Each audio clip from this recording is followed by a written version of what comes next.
Yon mga kababayan, Mike Abe, naging iyakin na talaga ito.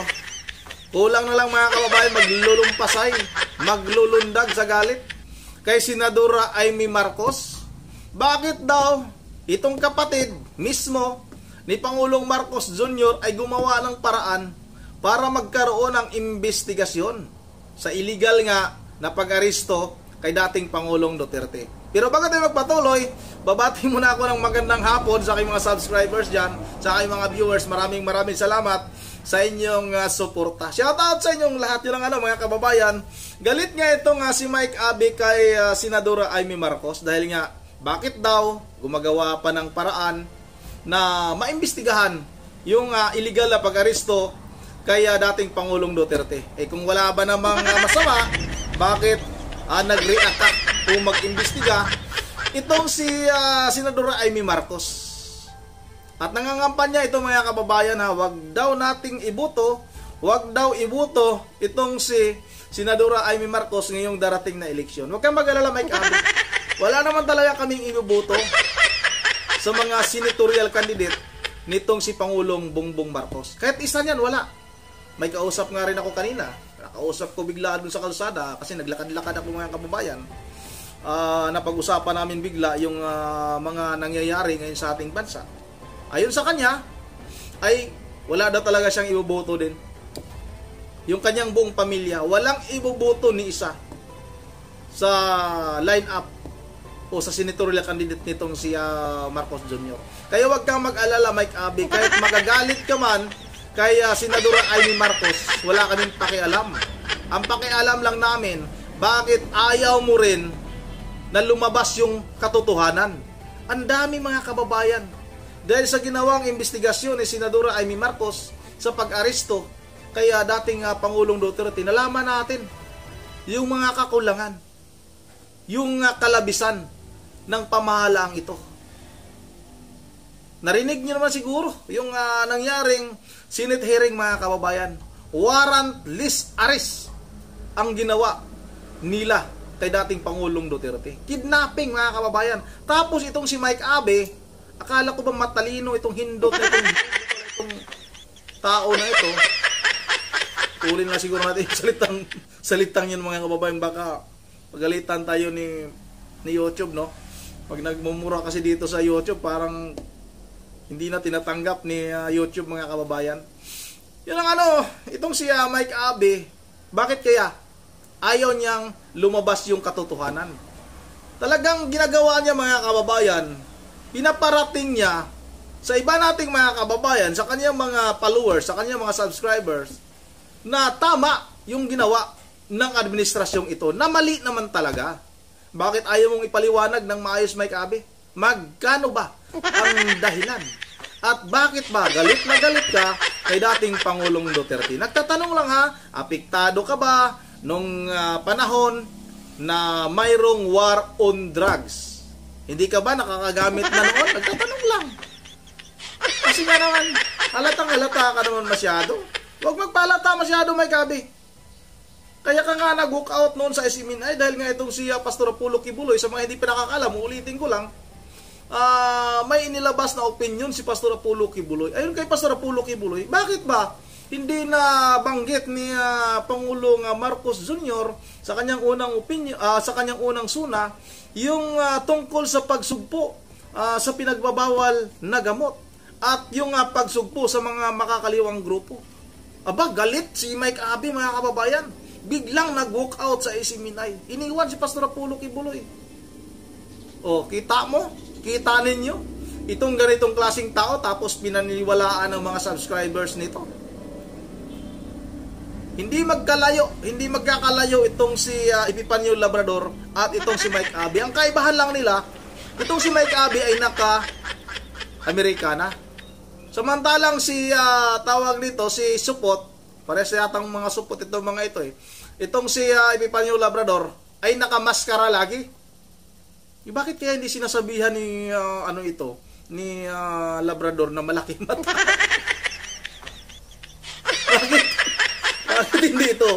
Bakit hindi ito tinatawag ni Labrador na ganon? Na Mike Abe, umayos ka Mike Abe dahil malaki yung mata. Video na mga kababayan, ano. Yan ang ano, wag na natin itong patagalin. Natatawa lang din ako sa mga pinagsasabi nitong si Mike Abby. Ito na, sabay-sabay natin itong panoorin.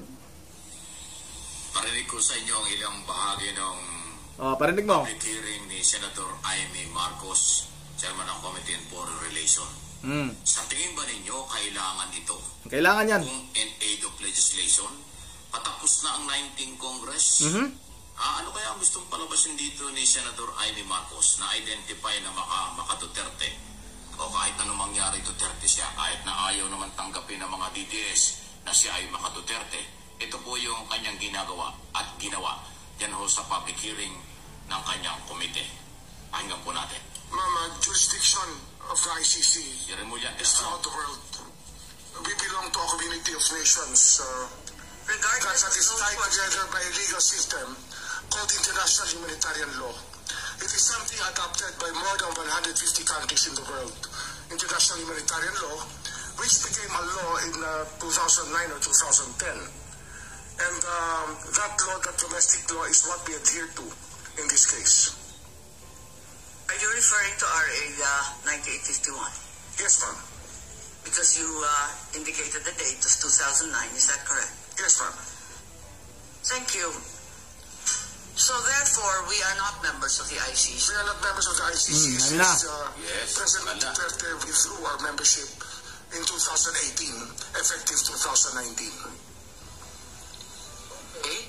That being the position of the DILG, I assume that Secretary Remulla in the DILG also maintains the same. Yes, ma'am.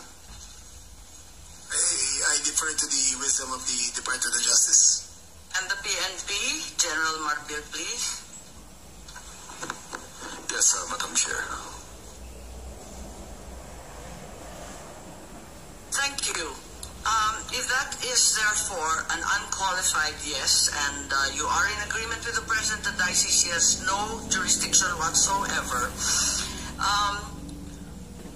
what was the DOJ referring to as the ICC's jurisdiction in the Philippines being different from us being a member?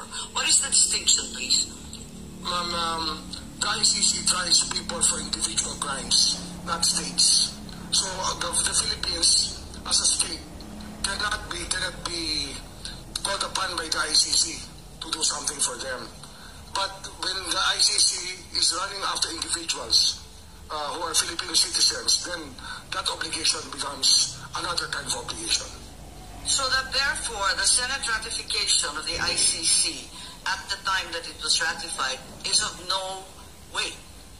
Regardless, you will fall under the jurisdiction of the ICC, under for individuals, international. Yes, madam. That is your belief, DOJ. Yes, madam. When there are individuals being asked by the ICC to explain, it is another matter. As a state is different from an individual. We all know that we have to. I think that's not the individuals in charge by the ICC. We'll have to face the ICC. I'm perplexed. The DFA made it very clear that as we withdrew, we are no longer a state party to the treaty, and now you're saying that we can nevertheless fall under the ICC, under the generic rubric of international humanitarian law. So it doesn't matter whether you sign or do not sign. Yes, ma'am. Ratify It doesn't matter, ma'am. It makes no difference. Doesn't make any difference anymore. Are you certain? I'm certain. Okay, Attorney Saret, please, from DFA. Is that the position of the DFA? Madam Chair, I concur with my USEC, the current acting SFA, that as far as we are concerned, we're no longer members of the ICC. And as non-members, can we possibly fall under the jurisdiction of the ICC? Under the... Pero, pinabalik-balikan lang po ni Senator Amy yung issue na hindi tayo member ng ICC. Ay ngayon, talaga naman, inaamin din pa. Hindi naman, ano ba talaga ang gusto mong malaman? Talaga naman yan yung punot dulo niyan. Dahil hindi na nga tayo membro ng ICC, wala nang karapatan ng ICC sa ating bansa. Kunwari lang, sinasabi nila na idinadaan sa Interpol. Pero mismong Interpol din, nagsabi na walang red notice. Itong si dating Pangulong Duterte. Kaya nga, illegal itong pag-aresto nila. Wala pang warrant, mga kababayan, nagmula sa ating local court. Ikaw, Mike Abby ka, nasa ba yung mukha mo? Tingnan nila. Sige, patuloy natin ito. Alam ng lahat ng Pilipino, hindi tayo member ng ICC. Alam pala. Para saan itong tinatanong na ito ni Aimee? Ha? So tapos na yan. Member o hindi, si Digong nahuli na. Ayan. Member man o hindi, si Digong ipina-aresto dahil may warrant of arrest. Yan ang hindi matanggap ni Senator Aimee, the Chairman ng Committee on Foreign Relations. Okay? Ano po yung masasabi niya?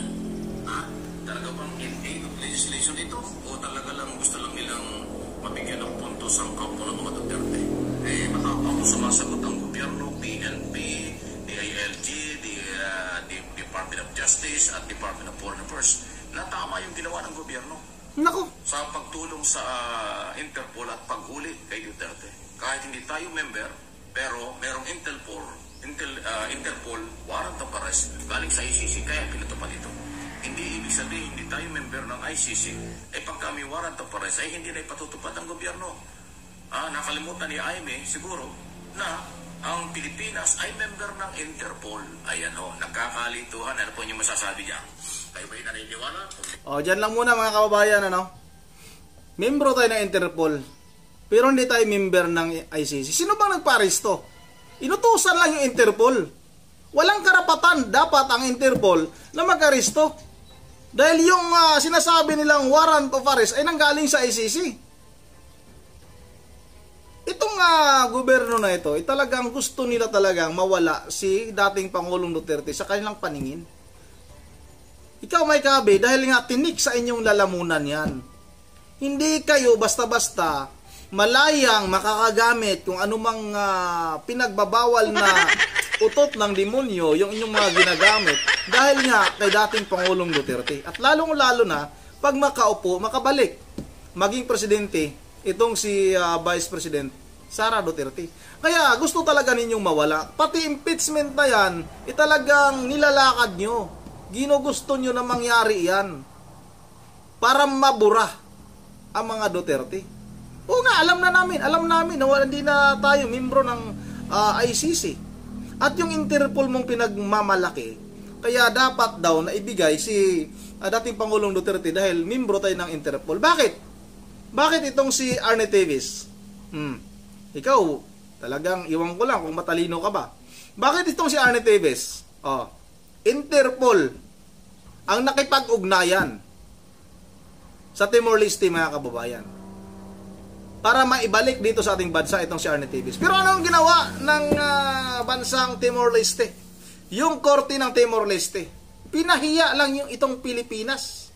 Hindi nila ibinigay, hindi nila isinoko itong si Arne Teves. Hindi Timor-Leste, hindi taga Timor-Leste si Arne Teves, Pilipino yan, pero pinaglaban ng kanilang husgado doon, ng kanilang hukom.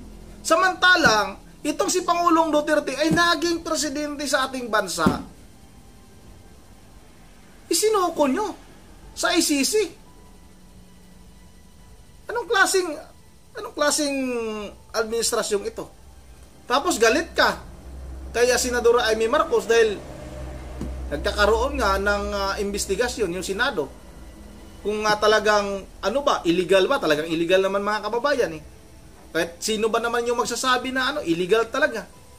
Kaya ikaw, Mike Abby, huwag kang maging iyakin. Huwag kang bias. Tingnan mo, tuloy yung ilong mo parang si Mike Enriquez. Dapat ito pinapatawag na dito sa Kongreso itong tao na ito Dahil nga ginagawa niya, nagpapakalat ito ng maling impormasyon. Siyempre babalikan talaga ni Senador Aimee Marcos yung hindi na tayo membro ng ICC. Kasi yan talaga yung pinagtatalunan ngayon. Bakit ibinigay itong si dating Pangulong Duterte sa ICC? Tapos si Marvel naman Si Turi pala mga kababayan, sabi niya, sige, pag naaresto na, puntahan nyo na lang. Pwede nyo man dalawin. Ang layo ng dahig.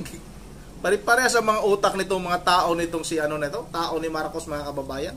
Talagang nakakasira talaga ng pag-iisip. Yung paggamit ng pagsinghot ng utok ng demonyo mga kababayan. Yun ang dito lang muna. Hindi pala ako makapag-shoutout sa ngayon kasi brown out dito sa amin. Alas 4 pa daw ng hapon yung kuryente. Pabalik. Yun ang dito lang muna at itong si Mike Abe. Katulad talaga ito ni Epifanio Labrador. Supot din mga kababayan. At yun ang hanggang dito na lang muna. At once again, this is Ronde TV mo. Ingat tayong lahat. God save the Philippines.